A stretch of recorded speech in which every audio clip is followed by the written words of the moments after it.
Selam arkadaşlar, kanalımıza hoş geldiniz.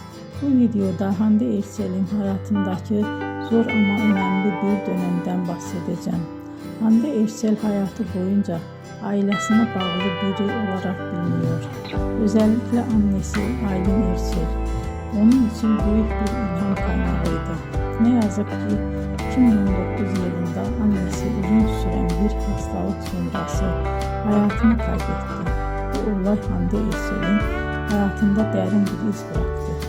Ancak o zor zamanlara rağmen kariyerine devam etti ve çalışmalarına ara vermedi. Aynı yıllarda oyuncu olarak yeni projelerde yer aldı ve izleyicilere güçlü karakterler sunmaya devam etti. Belki de bu nedenle birçok hayranı onu sadece başarılı bir oyuncu olarak değil, aynı zamanda güçlü bir insan olarak da görüyor. Beni izlediğiniz için teşekkür ederim. Bir sonraki videoda tekrar görüşmek üzere. Hoşça kalın.